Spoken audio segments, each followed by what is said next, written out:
పోయేటటువంటిది కాదు. బాప్తిజం ఎప్పుడమ్మా? నమ్మకం ఎప్పుడు? మన జీవితాంతం మనకు అవసరం. జీవితాంతం నాన్న, జీవితాంతం మనకు అవసరం. బైబిల్ గ్రంథంలో ఏముంటుందంటే మార్కు సువార్త 16వ అధ్యాయం 16వ వచనం చదవండి అమ్మా. మార్కు సువార్త 16వ అధ్యాయం 16వ వచనం.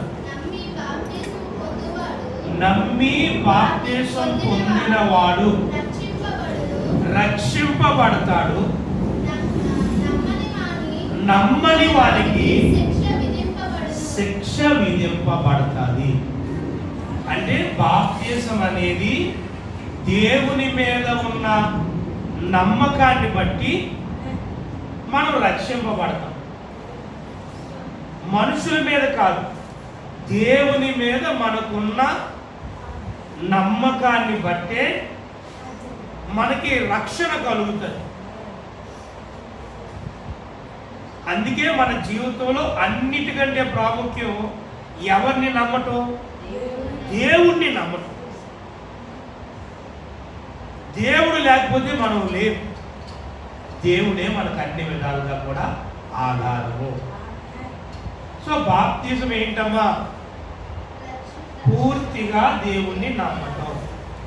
రెండోది, ఈ బాప్తిజం అనేది ఒక రోజు కాదు, ఒక గంట కొరకు కాదు, ఇది జీవితాంతం మనకు అవసరం. ఇది గుర్తుపెట్టుకోండి రెండు మాటలు. ఇంకా దేవుని బిడ్డలారా, ఈ మాట ఒకటి జ్ఞాపకం చేసుకోండి. బాప్తిజం అనేది ఏదైనా ఒక పొలము, ఒక స్థలము మనం కొనుక్కున్నప్పుడు అది పూర్తిగా మన సొంతం అవ్వాలంటే అవతల వాళ్ళకి మనకి మధ్యలో ఏం జరగాలి? రిజిస్ట్రేషన్. వాళ్ళ పేరు మీద ఉన్న కాగితాలన్నీ మనం అనుకున్న రేటు వాళ్ళకి ఇచ్చి పూర్తిగా మన పేరు మీద ఎప్పుడైతే అందరి సమక్షంలో మార్చుకొని గవర్నమెంట్ ప్రకారం రిజిస్ట్రేషన్ చేయించుకుంటామో అప్పుడే ఆ పొలం మీద కానీ, స్థలం మీద కానీ, వస్తువు మీద కానీ పూర్తి అధికారం మనకి వస్తుంది. అందుకే మూడోదిగా మనం ఏం అర్థం చేసుకోవచ్చు అంటే బాప్తిజం అనేటటువంటిది ఒక రిజిస్ట్రేషన్ లాంటిదిగా అని కూడా మనం అర్థం చేసుకోవచ్చు. అంటే దేవునికి మనకి మధ్య జరిగేటటువంటి ఒక ఒప్పందం. ఈ రోజు నుంచి పూర్తిగా నేను నీ బిడ్డగా బ్రతుకుతాను అని దాని అర్థం. నా మీద పూర్తి హక్కులు దేవుడా నీకున్నాయి. నా జీవితంలో ఏం జరిగినా కూడా బాధ్యత అంతా నీదే. నీ బిడ్డగానే నేను బ్రతుకుతానని పూర్తిగా మన జీవితాలు ఎవరికి ఇవ్వడము? దేవునికి మన జీవితాలు మనం అప్పగించుకోవడం. ఒక రిజిస్ట్రేషన్తో ఈ యొక్క బాప్తిజం కార్యక్రమం అనేది మనం చూస్తున్నాం. బిడ్డలారా గుర్తుపెట్టుకోవాలి. ఒకటి, ఇది జీవితాంతం సమయానికి దూరం వెళ్ళిపోయింది. ఈ విషయాలు చాలా అవసరం. కాబట్టి బిడ్డలారా గుర్తుపెట్టుకోండి. ఏమా, బాప్తిజం జీవితాంతం మనకు అవసరం. రెండోది ఏమనుకున్నాం? ఇది దేవునితో మనం చేసుకునేటటువంటి ఒక ఒప్పందం, ఒక రిజిస్ట్రేషన్ లాంటిదని మనం చూసుకున్నాం. ఇంకేం చూసాం? మూడోది ఏం చూసాం? మనకు అవసరం లేదు, మళ్ళా 1,00,000 రూపాయలు తీసేసుకోవచ్చా? మనం అవసరం వాళ్ళు ఇచ్చేస్తే నీకు తీసుకోవచ్చు, లేదు ఎవరంటే వదిలేయచ్చు. అలా వదిలేసినంత మాత్రాన, తీసుకున్నంత మాత్రాన కూడా ఆ స్థలం ఎవరి సొంతం అవ్వదు? మన సొంతం అవ్వదు. కాబట్టి దేవుని బిడ్డలారా, మనం ఈరోజు అర్థం చేసుకోవాల్సినటువంటి విషయం ఏంటంటే, దేవుని వాక్యాన్ని బట్టి మనం అర్థం చేసుకోవాల్సిన విషయం, ఎప్పుడు పూర్తిగా ఆ పొలం కానీ, ఆ స్థలం కానీ మన సొంతం సరిపోద్ది. అభిషేక్, ఆ స్థలం కానీ, పొలం కానీ పూర్తిగా మన సొంతం అవుతుందంటే పూర్తిగా మనం డబ్బులు ఇచ్చి వాళ్ళ పేరు మీద ఉన్నవన్నీ కూడా పూర్తిగా మన పేరు మీద ప్రతి కాయంతో రాయించుకొని మన చేతిలోకి వచ్చిన తర్వాత ఆ రోజు నుంచి పూర్తి హక్కు ఎవరిదవుద్ది? మనదవుతుంది. అలాగే ఈ బాప్తిసం కూడా దేవుని బిడ్డలారా పూర్తిగా మన జీవితాన్ని ఎవరి చేతిలో పెట్టడం, దేవుని చేతి.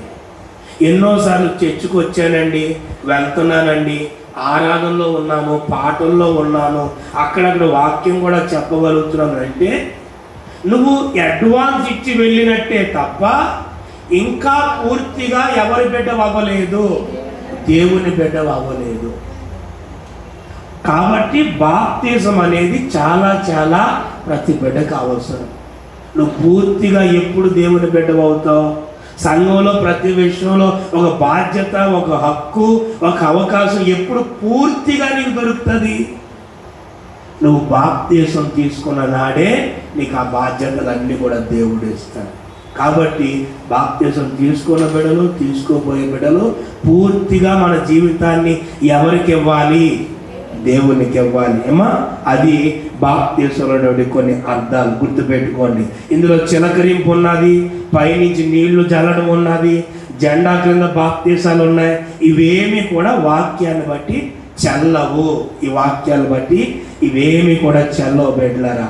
వాక్యాన్ని బట్టి ఏ బాప్తిజం కరెక్ట్ అంటే మనం ఎలా కుండీలో నీటిలో ముంచి పైకి లేపుతామో ఆ ములిగినప్పుడు కూడా ప్రతి అవయవం కూడా ఏమవ్వాలి? మొలగాలి. ప్రతిదీ కూడా నీటిలో మొలగాలి. మొలగడం అంటే అర్థం ఏంటంటే పూర్తిగా నా పాత జీవితాన్ని నేను పాతి పెడుతున్నాను. మరలా నీటిలోంచి పాస్టర్ గారు పైకి లేపడం అంటే అర్థం ఏంటంటే ఈ రోజు నుంచి నేను మరలా ఒక కొత్త వ్యక్తిని. ఇన్ని రోజులు నేను చేసిన ప్రతి పాపం నా దేవుడు కొట్టేశాడు, నా దేవుడు కడిగేశాడు, నా దేవుడు క్షమించాడు. ఇక నేను పాత రవణను కాదు, ఇక నేను పాత వ్యక్తిని కాదు, ఇక నేను పూర్తిగా కొత్త వ్యక్తిని అయ్యాను అని ఎప్పుడైతే మనం నమ్ముతుంటామో అప్పుడే నీ బాప్తిజానికి ఏముంటుందంటే విలువ ఉంటుంది. అప్పుడే దేవుడి దగ్గర నుంచి ప్రతి ఆశీర్వాదం మనం పొందుకోగలుగుతాం బిడ్డలారా. ఏమా గుర్తుపెట్టుకోండి ఈ మాటలు. సో ఇవన్నీ దేవుని వాక్యంలో ఉన్నాయి. ఆ బాప్తిజం ఎప్పుడు తీసుకోవాలి? చాలా విషయం. వాస్తవంగా అయితే బాప్తిజం ఎప్పుడు తీసుకోవాలట? జాగ్రత్త వినండి ఈ మాటలు. ఒకటి, బాప్తిజం తీసుకునే వ్యక్తి వాక్యం వినాలట. ఏమా వాక్యం కొంతకాలం నుంచి ఏం వింటూ ఉండాలట? వాక్యం వినాలట. రెండోదిగా ఏంటట? విన్న వాక్యాన్ని ఆ వ్యక్తి కొన్ని రోజులుగా నమ్ముతూ ఉండాలట. నేను విన్న వాక్యం మంచి అభిషేకం వినా నేను ఉపయోగపడతాయి. ఏమో మూడోదిగా పాప క్షమాపణ నిమిత్తం నేను చేసిన పాపాల కోసం నా మనసు మార్చుకోవాలి అని ఆ వ్యక్తికి కలగాలట. అప్పుడు మనం బాప్తిజం ఇవ్వడానికి. నాలుగోదిగా యేసుక్రీస్తే నా దేవుడు, నా కొరకు వచ్చాడు, నా కొరకు జీవించాడు, నా కొరకు దెబ్బలు తిన్నాడు, నా కొరకు పరిశుద్ధ రక్తం కార్చాడు, ఆయన ఒక్కడే నా పాపాలను మోసాడు అని నోటితో ఏం చేయాలటమ్మా? ఒప్పుకోవాలి. అప్పుడే ఆ వ్యక్తి ఏం పొందడానికి? బాప్తిజం పొందడానికి అర్హుడు అవుతాడు. అలాగే రక్షింపబడడానికి నేను ఈ రోజు నుంచి రక్షణ కలిగి ఉండాలి అని ఆ వ్యక్తి అనుకోవాలట. అలాంటి ఆ వ్యక్తికి మనం బాప్తిజం ఇవ్వాలి ప్రభు చేత. సంఘం నేను కూడా ఈ సియోను ప్రార్థనా మందిరంలో ఒక సంఘ సభ్యుడిగా, ఒక బాధ్యత కలిగిన వాడిగా, దేవుని పనిలో ముందుండేవాడిగా ఉండాలి. ఇన్ని అనుకునేటటువంటి వాడు వాక్యం విని విశ్వసించి మారు మనసు పొంది యేసే దేవుడని ఒప్పుకొని రక్షణ అవసరమని గుర్తించి సంఘంలో నేను కూడా ఉండాలి అని అనుకునే వ్యక్తికి ఏం చేయాలటమ్మా? బాప్తిజం ఇవ్వాలట. వాక్య ప్రకారం ఉన్న పద్ధతి ఇన్నున్నాయి. రమణ్ బాబు దేవుని వాక్యంలో బాప్తిజం తీసుకున్న బిడ్డలారా గుర్తుపెట్టుకోండి. సో ఇవన్నీ ఎలా పడితే అలాగా మనం చేసేటటువంటి మన పాత జీవితం మార్చుకోగలిగితే దేవుడు గొప్ప కార్యాలు చేస్తాడు. అవసరం లేదు. ఏమా ఇప్పుడు మారు మనసు అంటే ఏంటో చూద్దాం. ఇది ఒక్కటి చూసి మనం ముందుకు వెళ్ళిపోదాం. ఎవరైనా చెప్పండి, బాప్తిజం అంటే ఏమని అర్థమైంది? మనసును మార్చుకోవడం. పెళ్ళి కాదు, ఇల్లు కట్టుకోవడం కాదు, ఏమా సమాధుల దొడ్లో స్థలం కోసం కాదు, లేకపోతే క్రిస్టియన్ సంస్థల నుంచి వచ్చే స్కీముల కోసం బాప్తిజం కాదు.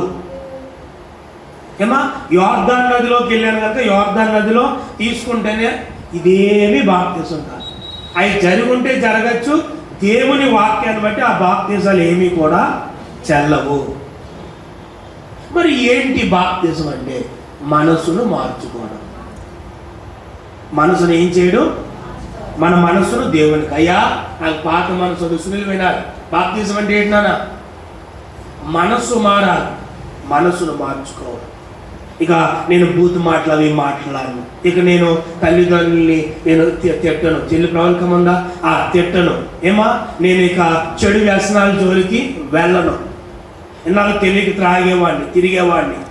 ఎవరు పడితే వాళ్ళతో నేను ఇది చేసుకున్నా నాకు వద్దు, ఇంకా వద్దు. ఎందుకని? ఈ రోజు నుంచి మనం ఒక మాట ఇస్తున్నాం దేవుడికి. ఏంటా మాట? బాప్తిజం అంటే ఏంటమ్మా? దేవుడికి ఒక మాట. ఈ రోజు నుంచి నేను అవేమీ చేయను. చక్కగా నా భార్యని చూసుకుంటాను, నా తల్లిని చూసుకుంటాను, నా తండ్రిని చూసుకుంటాను, నా పని నేను చేసుకుంటాను. డ్యూటీకి వెళ్తాను, ఇంటికి వస్తాను, దేవుని పని చర్చిలో ఉంటాను, ఆయన పని చేసుకుంటాను. ఇన్నాళ్ళగా నేను బూతు మాటలు కానీ చెడు స్నేహాలు కానీ ఇక నేనేమీ పెట్టుకోనని ఈ రోజు పూర్తిగా నేను దేవుని బిడ్డగా మారి ఎవరికి మాట ఇవ్వటం? దేవునికి మాట. ఈ రోజు మాట ఇచ్చి మరలా మనం మాట తప్పితే దేవుడు ఎలాంటి కోపం మన మీద పంపిస్తాడో మనకు తెలియదు. కాబట్టి మాట ఇచ్చిన మనం మన జీవితాన్ని ఏం చేసుకోవాలంటే ఆ మాట మీద నిలబెట్టు. అప్పుడే భూమి మీద ఎవరు అనుభవించలేనన్ని ఆశీర్వాదాలు, దీవెనలు, నెమ్మది, సమాధానం నీ జీవితంలో ఏం చేయగలుగుతావు? అనుభవించగలుగుతావు. రైట్. ఇప్పుడు మారు మనసు అంటే ఏంటి? బాప్తిజం అంటే సింపుల్గా ఏం నేర్చుకోవడం? మారు మనసు. మనసును మార్చుకోవడం, దేవునికి ఒక మాట ఇవ్వటం. ఏమా పాతవన్నీ విడిచిపెట్టి ఒక కొత్త వ్యక్తిగా బ్రతకటం. ఇవన్నీ మనం నేర్చుకోం. ఎందుకే మారు మనసు అంటే ఏంటి?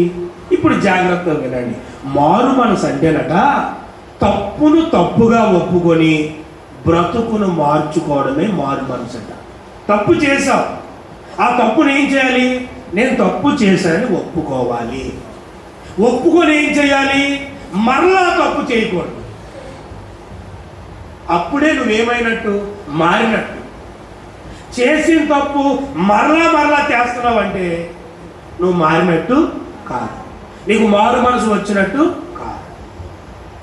కాబట్టి ఇక్కడ రాయబడినటువంటి మాటను బట్టి తప్పును తప్పుగా ఒప్పుకొని బ్రతుకును మార్చుకోవడం ఏంటట? మారు మనసు. రెండోది మనసును మార్చుకోవడం కూడా ఏంటి? మారు మనసు. మూడోది మన ఉద్దేశాలు, మన అలవాట్లు, మన ఇష్టాలు, మన తలంపులన్నీ కూడా ఏం చేసుకోవడం? మార్చుకోవడం. అప్పుడు నువ్వు మారు మనసు పొందినట్లు. లేదంటే నీ మారు మనసు కూడా దేవుడి దగ్గర ఏమవ్వదు? చెల్లదు. తప్పును తప్పుగా ఒప్పుకోకపోతే నువ్వు మారు మనసు పొందానని నోటితో చెప్పినా చూసే ప్రజలు అంటారు బాప్తిజం తీసుకున్నా కూడా ఈ బిడ్డ ఏమవ్వలేదు, మారలేదు. కాబట్టి ఈ వ్యక్తికి ఏమి లేదు, మారు మనసు లేదు. తర్వాత దేవునికి ఎన్నో మాటలు ఇచ్చాడు, కానీ ఆ మాట మీద ఏం చేయలేదు, నిలబడలేదు. కనుక అతడు ఆమె తీసుకున్న బాప్తిజం ఏమవ్వదు, చెల్లదు అని దేవుడు మనకు రావాల్సిన దీవెనలు ఏమి కూడా మనకు రాకుండా మనం ఇబ్బంది పడవలసిన పరిస్థితి. కాబట్టి మారు మనసు అవసరం. బిడ్డలారా, మారు మనసు ఉన్నప్పుడు గొప్పగా. మారు మనసు అంటే సింపుల్గా ఒక మాట చెప్పండమ్మా. తప్పును తప్పుగా ఒప్పుకొని బ్రతుకును మార్చుకోవడమే. అంటే మరలా ఆ తప్పు ఏం చేయకూడదు, చేయకూడదు. మరలా స్నేహం జోలికి కానీ ఆ యొక్క చెడు వ్యసనాల జోలికి కానీ ఇక మనం వెళ్ళకూడదు. ఎందుకని? ఈరోజు బాప్తిజం తీసుకొని నువ్వు ఎవరికో మాట ఇస్తున్నావు? దేవుడికి. మనుషులతో కాదు, దేవుడితో నువ్వు ఒక ఒప్పందం చేసుకుంటున్నావు. ఏంటి? నీ బిడ్డగా బ్రతుకుతాను, పాత జీవితం విడిచిపెడతాను, కోపం కంట్రోల్ చేసుకుంటాను, తల్లిని తండ్రిని గౌరవిస్తాను, చెడ్డ మాటలు మాట్లాడను, ఏమా త్రాగుడు, జోదము, వ్యభిచారం అలాంటి వాటి జోలికి నేను వెళ్ళను, నేను కలిగి ఉన్న భార్యను చక్కగా చూసుకుంటాను, నేను ఒక మంచి తండ్రిగా ఉంటాను, ఒక మంచి భర్తగా ఉంటానని ఎవరికి మాట ఇస్తున్నట్లు? దేవునికి మాట ఇస్తున్నాను. మనుషులే మర్చిపోరు, దేవుడు మర్చిపోతాడు మనం ఇచ్చిన మాట? మర్చిపోడు. కాబట్టి ఇవన్నీ కూడా మనం దృష్టిలో పెట్టుకోవాలి. మనం చేసిన పాపాల కోసమే మన మనసును మార్చుకోవాలి. ఈ 2 మాటలు వినండి బిడ్డలారా. మారు మనసు పొందినట్లు ఎప్పుడు మనకి తెలుస్తుంది అని అంటే, గతంలో ఒక వ్యక్తి వ్యభిచారం చేసేవాడు. అమ్మా, గతంలో ఒక వ్యక్తి ఏం చేసేవాడు? వ్యభిచారం, లేకపోతే దొంగతనం, లేకపోతే త్రాగుడు, లేకపోతే జోదం, లేకపోతే రకరకాల చెడు తిరుగులు తిరిగేవాడు. ఇప్పుడు తిరగట్లేదు అంటే ఆ వ్యక్తి ఏమైనట్టు? మారినట్టు. గతంలో తప్పులు చేసి ఇప్పుడు తప్పులు చేస్తున్నాడంటే ఆ వ్యక్తి ఏమవలేదు? మారలేదు. అంటే ఆ వ్యక్తికి ఏమి లేదు? మారు మనసు. కాబట్టి మారు మనసు ఏంటంటే, ఒకప్పుడు నువ్వు ఎలా జీవించావో ఇప్పుడు అలా ఏం చేయకూడదు? జీవించకూడదు. ఒకప్పుడు వ్యభిచారం చేసావు, ఇప్పుడు పవిత్రంగా బ్రతుకుతున్నావు. నువ్వు మారేమో మారలేదా? మారేవు. అది రుజువు దేవుని బిడ్డలారా. గతంలో దేవుని బిడ్డలారా భార్యాభర్తల మధ్యలో ఎక్కువ తగాదాలు ఉండేవి. ఇప్పుడు ఇద్దరు ప్రేమగా ఉంటున్నారు. మౌనికమ్మ, దాని అర్థం ఏంటి? మారినట్ట వ్యక్తి. గతంలో భార్యాభర్తలు అన్నిటికీ చిన్నదాని పెద్దాని గొడవలు ఆడుకునేవారు. ఇప్పుడు ప్రేమ కలిగి ఉంటున్నారు. అభిషేక్ వాళ్ళు మారినట్ట? ఎస్.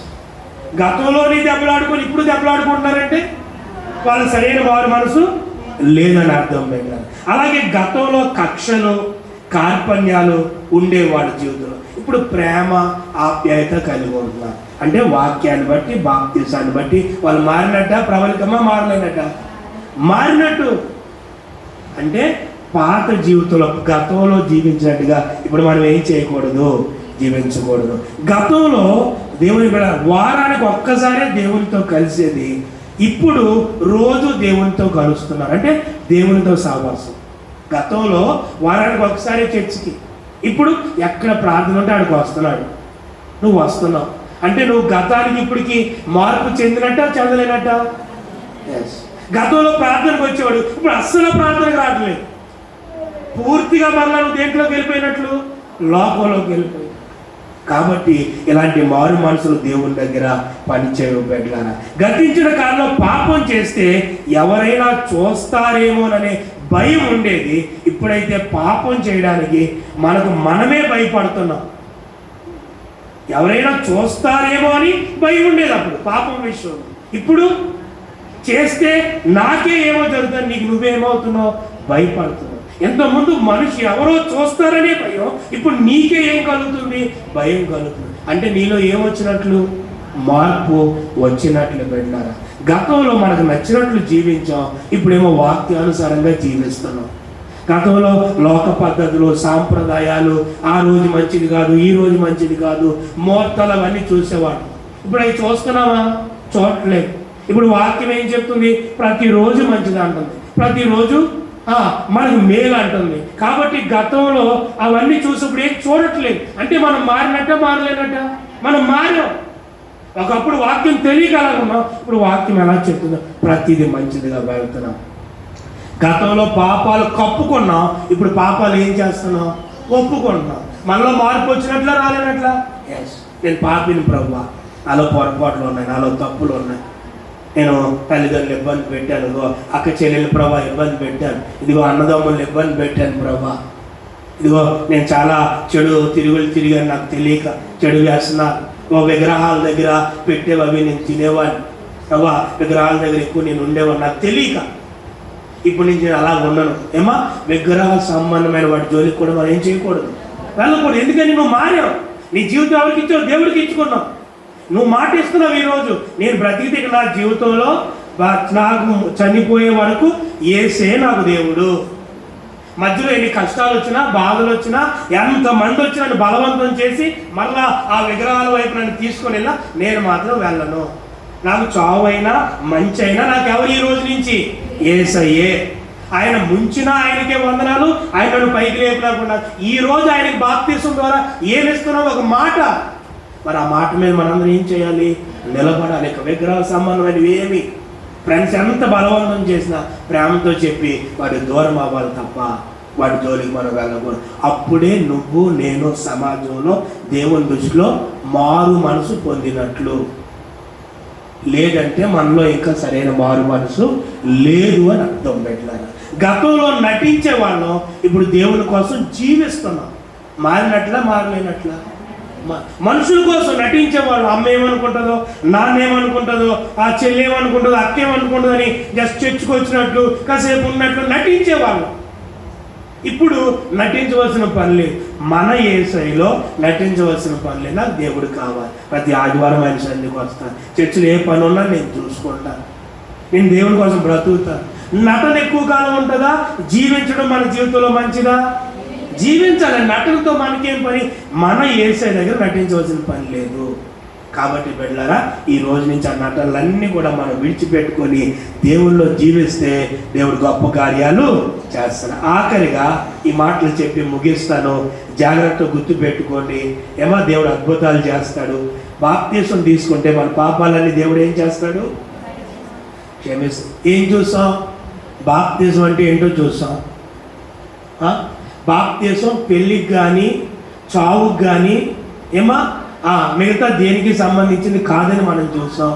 మారు మనసుకి, మన బ్రతుక్కి ఇది జీవితాంతం ఉండాలని మనం చూసాం బిడ్డలారా.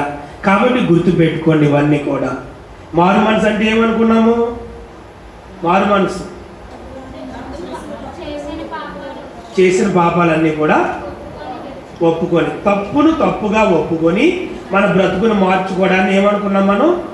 బాప్తీసం అనుకున్నాం బిడ్డలారా. మారు మనసు ఇవన్నీ చూసాం. పెద్ద పాస్టర్ గారి ద్వారా బాప్తీసం తీసుకునే అవకాశం వచ్చింది. ఇప్పుడు తీసుకోకపోతే మరలా కుదరదని చాలామంది ఏం చేస్తారు? నో, పెద్ద పాస్టర్ గారి కోసం బాప్తీసం, చిన్న పాస్టర్ గారి కోసం బాప్తీసం కాదు. ఇది నీ మనసుకు సంబంధించింది. సో తెలియక చాలామంది అలా చేశారు బిడ్డలారా. కాబట్టి ఆ బాప్తీసాలు చెల్లవు. బైబిల్లో కూడా గుర్తుపెట్టుకోండి, చెల్లని బాప్తీసాలు తీసుకున్న వాళ్ళు కూడా మరలా వాళ్ళ బ్రతుకును మార్చుకొని ఏం చేశారు? తీసుకున్నారు. సో ఇప్పటికి కూడా దేవుడు ఇస్తున్న అవకాశం ఏంటంటే, ఒకవేళ నీ వయసును బట్టి నీకు ఎలాగ బాప్తీసం గురించి ఇంత క్లియర్గా దేవుని సహాయంతో చెప్పకుండా ఒకవేళ ఉండి నువ్వు తెలిసిన అవగాహనతో బాప్తీసం తీసుకొని ఇష్టానుసారంగా జీవిస్తే వాళ్ళు కూడా మరలా తప్పులు ఒప్పుకొని, అయ్యా నాకు యథార్థమైన జీవితం కావాలని మరలా రెండోసారి ఏం చేయొచ్చు? బాప్తీసం తీసుకోవచ్చు. ఇది బైబిల్లో ఉన్న క్రమం. ఒకవేళ తెలియక అలాగే చేస్తే ఏమో గుర్తుపెట్టుకోండి. రైట్. బాప్తీసం ఎందుకు తీసుకోవాలి? బాప్తీసం ఎందుకు తీసుకోవాలి? బైబిల్లో ఏముందంటే, యేసయ్యే మనందరి కోసం ఒక మాదిరి ఉంచడం కోసం ఏం తీసుకున్నాడు? బాప్తీసం. ఆయనే తీసుకున్నాడంటే మనందరం కూడా ఏం చేయాలి? తీసుకోవాలి. రెండోదిగా బాప్తీసం అనేది మనుషులు పెట్టిందా? దేవుడు పెట్టిందా? దేవుడే పెట్టాడు. కాబట్టి మనందరం తీసుకోవాలి. మూడోది, బాప్తీసం ద్వారా మనకేమొస్తుంది? పాపాలు క్షమించబడతాయి, నూతన వ్యక్తిగా మారుతాం. కాబట్టి మనం ఏం చేయాలి? బాప్తీసం తీసుకోవాలి. ఒకటి, దేవుడే తీసుకున్నాడు మనకు మాదిరిగా, కాబట్టి మనం కూడా తీసుకోవాలి. రెండోది, బాప్తీసము ఏంటమ్మా? రెండోది ఏం చూసాం? దేవుడే నియమించాడు, మనుషులు పెట్టింది కాదు. దేవుడు చెప్పాడు కానీ ఖచ్చితంగా మనం చేయాలి. దేవుని ఆజ్ఞ అది. కాబట్టి మీరు వెళ్ళి సమస్త జనులను శిష్యులుగా చేసి తండ్రి యొక్కయు కుమారుని యొక్కయు పరిశుద్ధాత్మ నామంలో వారికి ఏమని చెప్పాడు? ఆయన ఆజ్ఞ. కాబట్టి మనందరూ తీసుకోవాలి. మూడోదిగా, బాప్తీసం తీసుకుంటేనే మన పాపాలకి ఏం దొరుకుతుంది? క్షమాపణ దొరుకుతుంది. ఏమా? మనసులో ఒప్పు చెప్పాలి, నోటితో ఒప్పుకోవాలి. నాలుగోదిగా, బాప్తీసం తీసుకుంటేనే మనం రక్షింపబడిన వాళ్ళు. నమ్మి బాప్తీసం పొందిన వాడు రక్షింపబడు. అంటే రక్షణ ఎప్పుడు వచ్చినట్లు? బాప్తీసం తీసుకున్న తర్వాత అది రక్షణ వచ్చినట్టు.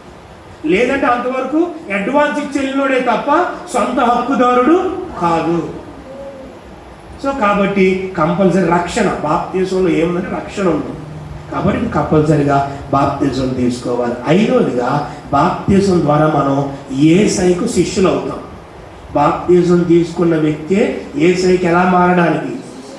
లేదంటే నువ్వు వచ్చి వెళ్తున్నావు తప్ప నువ్వు ఇంకా పూర్తిగా ఎవరి శిష్యుడు కాదు? దేవుని శిష్యుడు కాదు. ఆరోదిగా, బాప్తీసం ద్వారా మనకి ఏమంటే నూతన జన్మ. పాత జీవితం పోయి కొత్త జీవితం మనకు వస్తుంది బాప్తీసం ద్వారా. ఏడోది, బాప్తీసం తీసుకోవడం అంటే యేసయ్యనే మన జీవితంలో ధరించుకోవడం. అంటే నేను కూడా దేవునిలా బ్రతుకుతాను, దేవునిలాగా నా యొక్క ప్రవర్తన మార్చుకుంటాను, దేవుని బిడ్డగా యేసయ్యను ధరించుకోవడం బాప్తీసం తీసుకోవడం అని అంటే దేవుని బిడ్డలాగా. ఇక బాప్తీసం ద్వారా మంచి మనస్సాక్షి దేవుడు మనకి ఇస్తాడు. తీసుకోకపోతే ఆ మనస్సాక్షి నువ్వు పోగొట్టుకుంటాం. ఏమా మనస్సాక్షి బాగోవాలి, మంచి మనస్సాక్షి. ఇవన్నీ వచనాలు ఉన్నాయి, టైం లేక నేను చదివించట్లేదు. బాప్తీసం తీసుకోవడం ద్వారానే ఈ రోజు నుంచి సియోను సంఘంలో కూడా నువ్వెవరు అవుతావు? ఒక సభ్యుడు అవుతావు. ఈ చర్చిలో ఇక్కడ దేవుని సేవకుల ద్వారా సంఘం సమక్షంలో నువ్వు బాప్తీసం తీసుకున్నావు కనుక నువ్వు ఒక సభ్యుడు అవుతావు. ఒక పనిలో కానీ, ఒక మాటలో కానీ ఒక బాధ్యత. ఏమా స్కూల్లో మన పిల్లల్ని జాయిన్ చేస్తాం, మనం వాళ్ళకి ఏం చెల్లించాలో ఏం చెందకుండా ఆ స్కూల్లో వచ్చేస్తే సభ్యుడు అయిపోతాడు, స్టూడెంట్ అయిపోతాడా? ఆ స్టూడెంట్ తాలూకా ఆ తల్లిదండ్రుల ఆధార్ కార్డులు, ఏమా ఆ student taluka date of birth ఇవన్నీ ఇచ్చి, ఇదిగో 1వ తరగతి నుంచి 10వ తరగతి దాకా మా బిడ్డ ఇదిగో, లేకపోతే ఈ సంవత్సరం ఇక్కడే చదువుతారని ఆడి తాలూకా కాగితాలన్నీ కూడా స్కూల్లో రిజిస్టర్ ఆఫీస్లో రిజిస్టర్ చేసుకుంటేనే ఆ రోజు నుంచి ఆ స్కూల్కి ఆ యొక్క కొడుకు ఏమవుతాడు? ఆ బిడ్డ స్టూడెంట్ అవుతాడు. నువ్వు వెళ్ళి వచ్చేసి మాటలు అయిపోయినాయి ఇట్లా స్టూడెంట్ అయిపోయినట్టు అవ్వదు. కాబట్టి దేవుని బిడ్డ ఒక స్కూల్లో సభ్యత్వమైన, ఒక కంపెనీలో సభ్యత్వమైన, సంఘంలో ఒక మెంబర్షిప్ అయినా కూడా దేన్ని బట్టి మనకి బాప్తిసాన్ని బట్టి మనకు కలుగుతుంది. కాబట్టి ఇన్ని విషయాలు ఉన్నాయి, గుర్తుపెట్టుకోండి. అందుకే కంపల్సరీ ప్రతి ఒక్కరు ఏం చేయాలమ్మా? కంపల్సరీ ప్రతి ఒక్కరు ఏం చేయాలి? బాప్తీసం తీసుకోవాలి. బాప్తీసం చాలా అవసరం బిడ్డలారా. బాప్తీసం ఇవ్వడానికి ఎప్పుడు కూడా సేవకులు ఏం చేయకూడదమ్మా?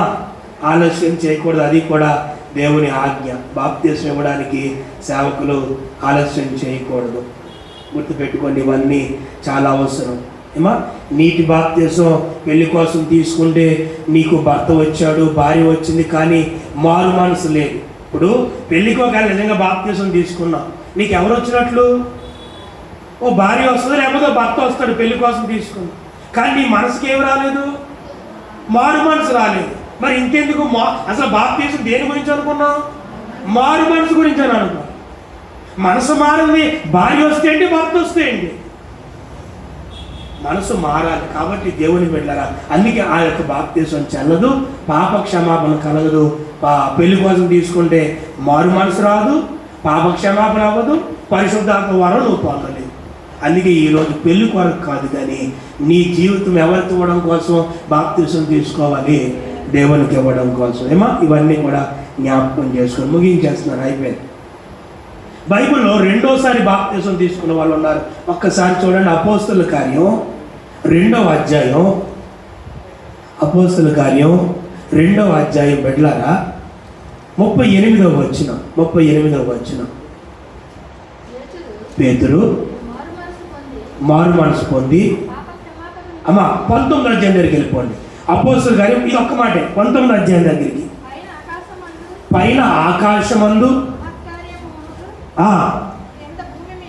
కింద భూమి మీద నూతన క్రియలను, సూచక క్రియలను, అమ్మా అపోస్తలుల కార్యం 19వ అధ్యాయం తల్లి 19వ అధ్యాయము 1 నుంచి చదివేస్తున్నాను, త్వరగా చూడండి. అందరూ చూడడమా? 2వ బాప్తీసం గురించి చెప్తున్నాను. రెండోసారి అపోల్లో కొరింథీలో ఉన్నప్పుడు పై ప్రదేశములలో సంచరించి ఎఫెసునకు వచ్చి కొందరు శిష్యులను చూచి, మీరు విశ్వసించినప్పుడు పరిశుద్ధాత్మను పొందిదిరా అని వారిని అడుగగా, వారి పరిశుద్ధాత్ముడు నన్న సంగతి మేము వినలేదని చెప్పారు. అప్పుడు అతను, అలాగైతే మీరు దేనిని బట్టి బాప్తీసం పొందిరని అడుగగా, వారు యోహాను బాప్తీస్మమును బట్టియే. అంటే ఒకప్పుడు వీళ్ళందరూ ఏమైన వాళ్ళు? ఏ బాప్తీసం తీసుకున్నారట? యోహాను గారు ఇచ్చిన బాప్తీసం తీసుకున్నారట.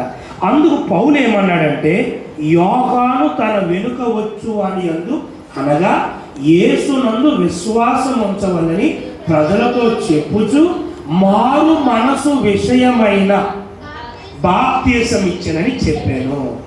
మారు మనసు విషయమైన బాప్తీసం అంటే బాప్తీసం దేనికి సంబంధించింది? ఎస్ అంటే పెళ్ళికి కాదు, ఇల్లు స్థలం కొరకు కాదు, ఆ సమాధి దొడ్లో స్థలం కొరకు కాదు కాదు కాదు బిడ్డలారా. బాప్తీసం అనేది పూర్తిగా దేనికి? మారు మనసుకు సంబంధించింది. సో విషయమే బాప్తీసం అని చెప్పాను. వారు ఆ మాటలు విని ప్రభువైన యేసు నామమున, అంటే ఇంతకుముందు తీసుకున్నారు, ఇప్పుడు మరలా పౌలు గారు వాళ్ళకి ఏమి ఇచ్చారు? బాప్తిసం ఇచ్చారు. తరువాత పౌలు వారి మీద చేతులు ఉంచగా, ఎప్పుడు చేతులు ఉంచగా? బాప్తిసం ఇచ్చిన తర్వాత వాళ్ళ మీద. అప్పుడు పరిశుద్ధాత్మ వారి మీదకి వచ్చాను. అప్పుడు వారు భాషలతో మాట్లాడటకును ప్రవచించడం మొదలుపెట్టింది. వారందరూ ఇంచుమించు 12 పురుషులు. అంటే రెండోసారి ఎంతమంది బాప్తిసం తీసుకున్నారు? అక్కడున్న దాన్ని బట్టి 12 మంది. అంటే సరి అయిన అవగాహన లేకుండా, బాప్తిసం గురించి తెలియకుండా, ఎవరో చెప్పిన మాటలు బట్టి, ఏదో వస్తుందన్న అవకాశాన్ని బట్టి, ఒకవేళ తెలిసి తెలియక నువ్వు బాప్తిసం తీసుకుంటే, ఇప్పుడు వాక్యాన్ని బట్టి బాప్తిసం అనేది మారు మనసుకు సంబంధించింది. ఇప్పుడు నా మనసు నేను మార్చుకున్నాను అయ్యగారు, అప్పుడు నాకు తెలియలేదు, ఆ బాప్తిసాన్ని కొట్టివేసి ఇప్పుడు నాకు వాక్యానుసారంగా ఏమి ఇవ్వండి, బాప్తిసం ఇవ్వమని నేను ముందుకు వస్తే తప్పకుండా నువ్వు రెండోసారి ఏం చేయొచ్చు? బాప్తిసం తీసుకోవచ్చు. అప్పుడు నువ్వు పూర్తిగా ఎవరి బిడ్డ అవుతావు? దేవుడు. ఇక్కడ రెండోసారి బాప్తిసం తీసుకున్న తర్వాతే పరిశుద్ధాత్మ వీళ్ళకి పొందుకున్నారట. అంతవరకు వీళ్ళకి ఏమి రాలేదు? పరిశుద్ధాత్మ రాలేదు దేవుని. కాబట్టి బాప్తిసంలో ఇన్ని విషయాలు ఉన్నాయి, జాగ్రత్తగా గుర్తుపెట్టుకోండి. బాప్తిసం మారు మనసుకు సంబంధించింది. కాబట్టి మనం ఏం మార్చుకోవాలి? మనసు మార్చుకోవాలి. రావణ్ బాబు నాన్న, మన అలవాట్లు మార్చుకోవాలి, మన పద్ధతులు మార్చుకోవాలి. విగ్రహ సంబంధమైన వాటి జోలికి మనం వెళ్ళకూడదు. తర్వాత బాప్తిసం విషయంలో ఎవరిని మనం బలవంతం చేయకూడదు. ఇది బలవంతంగా ఒక వ్యక్తిని మార్చేది కాదు. తనంతట తాను నేను దేవుని కోసం బ్రతుకుతాను, పెళ్లి కోసం నేను తీసుకోను, నేను దేవుని కోసం బ్రతుకుతాను, నేను నా అలవాట్లు మార్చుకుంటాను, నేను తల్లిదండ్రులు బాగా చూసుకుంటాను, సంఘంలో ఒక మంచి విశ్వాసగా ఉంటాను అని ఒక మంచి హృదయంతో నీ పాపాలన్నీ ఒప్పుకుంటే, అప్పుడు నువ్వు తీసుకున్న బాప్తిసానికి ఒక విలువ, ఒక అర్హత, ఒక బాధ్యత దేవుడు నీకు ఇస్తాడు. అలాగ మనందరి బాప్తిసాలు ఉండునట్లు దేవుడు మనల్ని దీవించును గాక. ఆమేన్. హల్లెలూయా. రావణ్ బాబు, ఇప్పుడు చెప్పినానా? బాప్తిసం పెళ్లి కోసం తీసుకుందామా, దేవుని కోసం నువ్వు బ్రతకడం కోసం తీసుకుంటావా? పెళ్లి కోసం అయితే ఆపేద్దాం. పెళ్లి కోసం నిలబడాలి, ఒకసారి నిలబడి. పెళ్లి కోసం అయితే అవసరం లేదు. పెళ్లి కోసం తీసుకుందామా, లేకపోతే దేవుని కోసం బ్రతకడం కోసం తీసుకుందామా? చెప్పు, మైండ్లో చెప్పు. దేవుని కోసం బ్రతకడం కోసం. ఎందుకంటే నువ్వు చెప్పు తీసుకుంటాడు. Very good, very good. నానా, నువ్వు నానా బాబు తీసుకుంటున్నాడని నువ్వు తీసుకుంటున్నావా, లేకపోతే నువ్వు దేవుడి కోసం దేవుడిని ముందే నమ్ముకొని ఉన్నాను, పైకి ఇవ్వదామని వచ్చాను. అలాగే అలాగే దేవుణ్ణి ముందే నమ్ముకొని ఉన్నాను దేవుని బిడ్డలారా. హల్లెలూయా. రమణ్ బాబు, ఈ రోజు నుంచి బాప్తిసం తీసుకోవడం అంటే ఎవరికి మనం మాట ఇవ్వడం? దేవునికి మనం మాట ఇవ్వడం. ఏంటి? నేను ఇంకెవరిని కూడా ఇబ్బంది పెట్టను, త్రాగుడు జోలికి వెళ్ళను, చెడు వ్యసనాల జోలికి నేను వెళ్ళను, దేవుడి కోసం బ్రతుకుతాను అని ఎవరికి మాట ఇవ్వడం? దేవుడు. అలాగే చేస్తావా? Okay, right. కళ్ళు మూసుకుందాం బిడ్డలారా, ప్రార్థన. నీ కుమారుడు చెప్పింది ఏంటంటే, పెళ్లి కోసం కాదు కానీ అయ్యగారు, అయ్యా దేవుని కోసమే నేను, నా భార్య, నా కుటుంబం బ్రతుకుతామని ప్రభు కొన్ని మాటలు బిడ్డలు సెలవిచ్చారు. అయ్యా నీకు మాట ఇస్తున్నాడు, నీకు మాట ఇస్తున్నాడు. ఆ మాటను నిలబెట్టుకోవడానికి కృప దయచే.